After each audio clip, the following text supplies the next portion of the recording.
I had a really good friend of mine, I went to lunch and he said, I don't know who this guy is here in front of me. And he goes, let me ask you a question, honestly. Right now, what are you grateful for?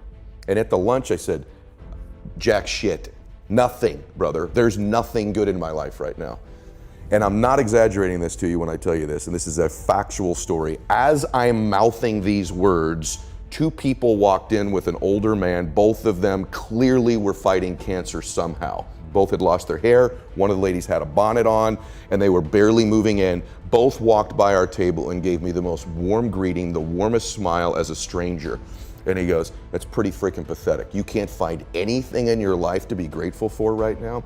And on the drive home, I'm not kidding you, I started to stack gratitude. I started to take inventory, because if you can find things to be grateful for in that space, man, is your life going to be rich when there really are external things to be grateful for. So my first mechanism out of that space was honestly to stack the things I was grateful for, and I started reinforcing it over and over and over again. And what happens is there's this reticular activating system in our brains, right? And all of a sudden, because that's the messaging I was giving myself, all of a sudden, all these things start to come into my awareness that I'm grateful for. I start to magnetize to myself some people that I needed to find into my life, and that was the next layer. I started to see things to be grateful for. My health, my fitness, people who loved me. And what it is, it changed my state. When I stacked gratitude, I changed what I did in the morning, and I changed what I did in the evening. And so somehow by grabbing control of my morning and by grabbing control of my evening, I got some measure of control over the middle of my day. I was an out of control person back in those days, meaning this: I woke up worried, stressed, fearful, and I immediately start thinking about a bill I had to pay, something that was wrong. And I'm in a state of reaction to begin I'm talking within 6 minutes of waking up, 6 seconds. Most people listening to this, that's what they do. I said, I got to grab control of my morning, and I set up routines in my morning.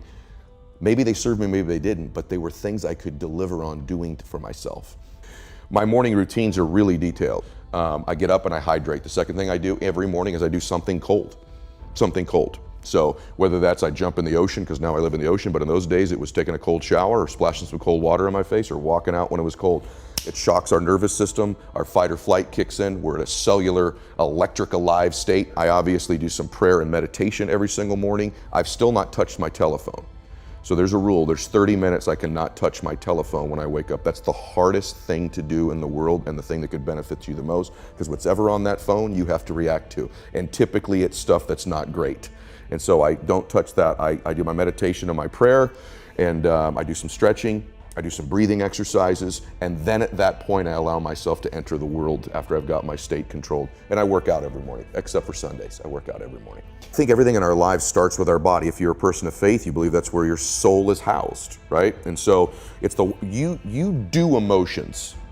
You don't just feel them, you do them. In other words, and you know this from things you've learned in your life, but like joy is an actual action, not just an emotion. We feel a certain joy, there's a certain breathing, a certain movement in our body. Depression and sadness is something we do. We're more hunched over. Our breathing is more shallow, right? And so there's a correlation between the way you move your body and your emotions. They're directly, this is even before we get to dopamine hits and our nervous system being, I'm just telling you that the way you move your body is an emotion. You do emotions. And so when you move your body, you can't be in full workout mode, moving your body, running, walking, jumping jacks, jump rope, and be depressed. They don't go together simultaneously because your body doesn't get the connection. I'm moving like I'm joyful. I'm moving like I'm having sex. I'm moving like I'm happy. These are all joyful states. You can't be depressed simultaneously. So the quickest way to change our behavior, our emotions, and our state is with our body. When I'm working out, I always do one extra rep, one extra set, because it's a promise I kept to myself. And here's the biggest thing. It's a pattern. It's a pattern I keep of me. I always do a little extra. I always go the extra inch. And the quickest and easiest place to do it is the gym, because I can always grab one more weight, one more set. And here's what it does. It shifts your identity. Identity is the governor on our lives. It's the invisible force that no one understands. And once they do understand and get a hold of it, their life can change. And so not only if you don't get a hold of this, will these outward conditions of your life keep being exactly the same, but you could behave differently, you could do all the working out, you could be thinking great thoughts, but you are going to get out of your life, you're going to be the most powerful force in the world, I think, is to be consistent with the concepts, ideas, and worth that you hold for yourself. You will get that out of your life, what you will tolerate. Okay, the deeper part of that is identity. And so identity is very much like a thermostat sitting on a wall, right? This is important. Once that temperature is set at a certain degree, everything in the world externally can hit it, and you will find a way to get that temperature. So even in this house, let's say it's set at 80 degrees. If we opened up all the doors and cold air, just the worst things in life, the blizzard of life came in, the thermostat will kick the heater on and it will regulate this room back to 80 degrees. The reverse is also true. It's a super hot day. Great things are happening in your life. It's getting hotter and hotter and hotter. If you're at 80 degrees, that internal thermostat will find a way over a window of time to cool your life right back down to 80 degrees again. So the key, the secret key, is to be able to shift that identity.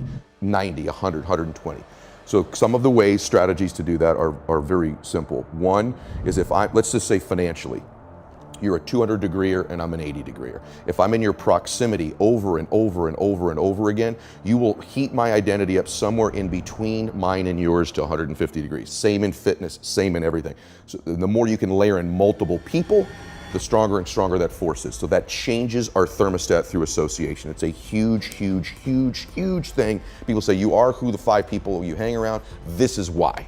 They adjust your thermostat. That's number one. Second way you can change your identity is through doing short bursts of something in a window of time you've not done them before, and they change the thermostat temperature permanently, almost like a water line in the pool. So if it's a certain amount in the gym, or a certain amount of phone calls in your business, or a certain amount of appointments, you make a certain amount of money, oftentimes you're never the same again. You've seen this in your own net worth. I've seen it in mine. There became a point where I made a leap in a short window. I was never really the same again. I could go back a little bit, but not back where I was before. So it's activity or successes, achievements in short bursts of time. And then obviously our self-confidence impacts identity too, and we've kind of covered that. Those are 3 quick ways. I think the biggest shift in our lives, the things that makes us the happiest, is that when somebody helps us identify our natural giftedness. And when I was a little boy, when I got a little bit older, they pointed out my speed. So it wasn't my lack of size, I was fast. I was the fast kid, right? I always wanted to be fast kid, and I got confidence in baseball doing that. When I got into business, they said, you know, you're intense. When someone points out a gift about you that you also kind of intuitively know to be true, they're linked to them. They say, you're intense, you're passionate, you won't get outworked, you're relentless. I went, I am those things. And when someone linked those gifts to me winning, now I believed I could win. That's the other way to change identity, is when someone can link your giftedness to the victory, you'll believe it. Not like you're great, that's general, that's bullshit. Right. But it's something you know specific, like for you right now, you wouldn't brag about them. There's a few things you know what, I am good at these things, right? I've always been good at these things, it's natural for me. And when someone links that to you winning, like for you, for example, you're an unbelievable interviewer.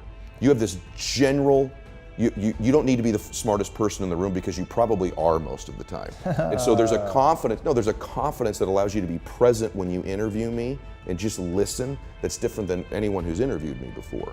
And so that's a natural giftedness for you, which is why there's a part of you that kind of knows, you wouldn't say it, but I am pretty good at this. This is a good program.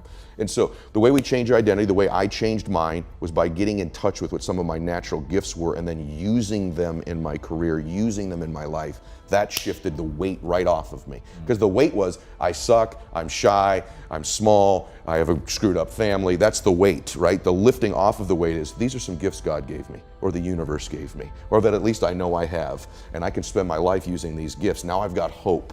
Now my identity's changing. Now my life takes a different direction.